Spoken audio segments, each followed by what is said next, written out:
তো এই ভিডিওতে আমরা কম্পিটিটিভ পরীক্ষার বেস্ট বুকস কোনগুলি সেটা নিয়ে কিন্তু আলোচনা করব। তো আপনি সবেমাত্র কম্পিটিটিভ পরীক্ষার প্রিপারেশন শুরু করেছেন, বা আপনি বেশ কিছু মাস ধরে এই কম্পিটিটিভ পরীক্ষার প্রিপারেশন নিচ্ছেন, বা আপনি কোনো কোচিং ইনস্টিটিউটে ভর্তি হয়েছেন, তো আপনাকে কিন্তু এই বইগুলি অবশ্যই কেনা উচিত। পিএসসি, এসএসসি, রেল ও যে কোনো কম্পিটিটিভ রাজ্য সরকার বা কেন্দ্র সরকারের পরীক্ষার প্রিপারেশন নেওয়ার জন্য কিন্তু এই বইগুলি যথেষ্ট।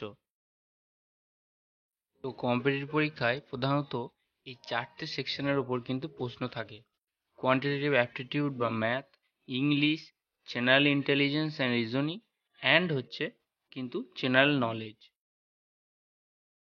তো প্রথমে চলে আসবো কোয়ান্টিটেটিভ অ্যাপটিটিউড বা ম্যাথের ওপর।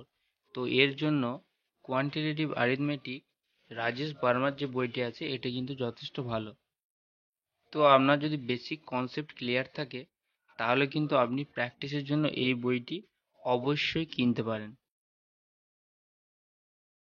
তো আপনার যদি ম্যাথের বেস উইক থাকে তো একদম শুরু থেকে স্টার্ট করার জন্য কিন্তু এই বইটা সব থেকে ভালো। তো এই বইটা কিন্তু অনেক মোটা এবং এর কিন্তু বেসিক থেকে একদম অ্যাডভান্স লেভেল পর্যন্ত ম্যাথ কিন্তু এখানে দেওয়া আছে। তো আপনারা এই বইটা অবশ্যই কিনতে পারেন। এর পরে চলে আসবো কিন্তু ইংলিশে। তো কম্পিটিটিভ পরীক্ষার ইংলিশে প্রিপারেশনের জন্য সব থেকে ভালো বুক হচ্ছে কিন্তু এসপি বক্সির যে অবজেক্টিভ জেনারেল ইংলিশ বইটি আছে আরিয়ান পাবলিকেশনের। তো এই বইটা কিন্তু সব থেকে ভালো। তো এখানে কিন্তু প্রচুর প্র্যাকটিসও দেওয়া আছে। তো সেগুলোর জন্য আপনি কিন্তু এই বইটা অবশ্যই কিনতে পারেন। তো আপনার বেস যদি ইংলিশের একদমই উইক হয় তাহলে কিন্তু আপনি এই লুসেন্ট পাবলিকেশনের যে জেনারেল ইংলিশ বইটি আছে সেটি কিন্তু কিনতে পারেন। তো এখানে সমস্ত কিছু গ্রামার, সিনোনিম, অ্যান্টোনিম, ফ্রেজ সব কিছুই কিন্তু আছে। আপনার যদি ওভারঅল ইংলিশকে ইমপ্রুভ করতে হয় তাহলে কিন্তু আপনার এই বইটা অবশ্যই কেনা উচিত। তো ইংলিশের আরেকটি ভালো বই হচ্ছে নিতু সিং কেডি পাবলিকেশনের যে বইটা আছে এই বইটাও কিন্তু যথেষ্ট ভালো। তো আপনারা এসপি বক্সি বা এই কেডি পাবলিকেশনের এই দুটো বইয়ের মধ্যে যে কোনো একটি অবশ্যই কিনতে পারেন। তো আপনার ইংলিশের বেস যদি মিডিয়াম হয় তাহলে আপনার যদি হাই স্কুল লেভেলের যদি এই যে পিকে দে সরকারের যে বইটা থাকে এটাও কিন্তু যথেষ্ট। তো আপনার যদি এই বইটা থেকে থাকে তাহলে আপনি আর কোনো বই না কিনলেও কিন্তু এখান থেকে প্র্যাকটিস করলেও কিন্তু আপনার চলে যাবে। তো আপনারা জানেন মেন পেপারের অনেক পরীক্ষা কিন্তু ডেসক্রিপটিভ ইংলিশের কিন্তু পরীক্ষা হয়। তো তার জন্য আরিয়ান পাবলিকেশনের যে ডেসক্রিপটিভ ইংলিশ বইটা আছে যার লেখক এসপি বক্সি এবং রিচা শর্মা, এই বইটা কিন্তু যথেষ্ট ভালো। তো এখানে এসে, লেটার, রিপোর্ট সমস্ত কিন্তু কিছু কিন্তু এখানে দেওয়া আছে। তো এবার আমরা চলে আসবো কিন্তু থার্ড টপিকে। তো জিআই এবং রিজনিং এর জন্য বেস্ট বুক হচ্ছে কিন্তু আর এস অগ্রওয়ালের যে ভার্বাল এবং নন ভার্বাল রিজনিং যে বইটা আছে এই বইটা। তো জিআই এর জন্য এই বইটাই কিন্তু সব থেকে বেস্ট। তো এই বইটা হচ্ছে প্রায় 1500 পেজের এবং এটা যথেষ্ট মোটা। তো এটা যদি সমস্ত স্যাম্পেলের জিআই এর কোশ্চেন কিন্তু এর মধ্যে দেওয়া আছে। তো এটা যে কোনো লেভেলের পরীক্ষার প্রিপারেশনে নেওয়ার জন্য কিন্তু যথেষ্ট। তো এটা কিনলে কিন্তু আপনার আর কোনো বইয়ের দিকে তাকানোর দরকার নেই এবং কেনারও কিন্তু কোনো দরকার নেই।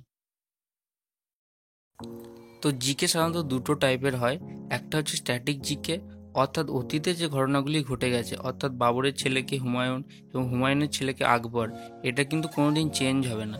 তো এটা স্ট্যাটিক জিকের মধ্যে পড়ে। এবং নন স্ট্যাটিক জিকে অর্থাৎ এখন যে ঘটনাগুলি ঘটছে এগুলো কিন্তু নন স্ট্যাটিক জিকের মধ্যে পড়ে। তো স্ট্যাটিক জিকের জন্য বেস্ট বুক হচ্ছে কিন্তু লুসেন্ট জেনারেল নলেজ এটা।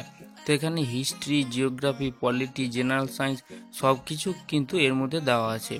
তো যে কোনো লোয়ার লেভেলের পরীক্ষা থেকে ইউপিএসসি লেভেল পর্যন্ত কিন্তু প্রিলিমসের যে কোশ্চেন তার কিন্তু সমস্ত ফ্যাক্ট এই বইটার মধ্যে সব কিন্তু কভার করা আছে। তো এই বইটাই হচ্ছে জিকে সব থেকে বেস্ট বুক। তো তরুণ গোয়েলের যে জেনারেল নলেজের যে বইটা আছে এই বইটাও কিন্তু বেশ ভালো। তো এখানে কিন্তু প্রত্যেক বছরের নতুন একটা এডিশন বেরোয়। তো এখানে অনেক কারেন্ট অ্যাফেয়ার্সও কিন্তু কভার করা থাকে। তো মনোহর পান্ডের আরিয়ান পাবলিকেশনের কিন্তু এই জেনারেল নলেজের বইটাও যথেষ্ট ভালো। তো এই তিনটের মধ্যে যে কোনো একটি বই কিন্তু আপনারা পারচেজ করবেন। তো আগের যে তিনটে জেনারেল নলেজের বই বললাম সেখানে কিন্তু প্রচুর সাবজেক্টের প্রথমে ডিপ নলেজ দেওয়া আছে, তারপর কিন্তু কিছু ওয়ান লাইনার কোশ্চেন দেওয়া আছে। তো লুসেন্টের এই যে জেনারেল নলেজ অবজেক্টিভ যে বইটি দেখছেন, এখানে কিন্তু সব ওয়ান লাইনের কোশ্চেন দেওয়া আছে, অর্থাৎ প্রশ্ন আর উত্তর। এখানে কিন্তু কোনো সাবজেক্টের ডিপ নলেজ দেওয়া নেই। তো আপনারা শুধুমাত্র যদি উপরে উপরে পড়তে চান তাহলে কিন্তু এই বইটা আপনারা কিনতে পারেন। তো নন স্ট্যাটিক জিকে বা কারেন্ট অ্যাফেয়ার্সের জন্য আপনারা অ্যাচিভার্স এবং অ্যাচিভার্স ইন ফোকাস জিএসসি পাবলিকেশনের যে মান্থলি ম্যাগাজিনটা প্রত্যেক মাসে রিলিজ হয় সেটা কিন্তু কিনতে পারেন। তো এখানে কিন্তু প্রচুর কারেন্ট অ্যাফেয়ার্স কভার করা থাকে। তো বাংলা ভার্সনের জন্য অ্যাচিভার্স এবং ইংলিশ ভার্সনের জন্য অ্যাচিভার্স ইন ফোকাস, এটা কিন্তু আপনারা কিনতে পারেন। তো ভিডিও ভালো লাগলে অবশ্যই চ্যানেলটা সাবস্ক্রাইব করুন এবং পাশে থাকা বেল আইকনে ক্লিক করে অল অপশনে ক্লিক করে রাখুন। ভিডিওটা শেষ পর্যন্ত দেখার জন্য অসংখ্য ধন্যবাদ।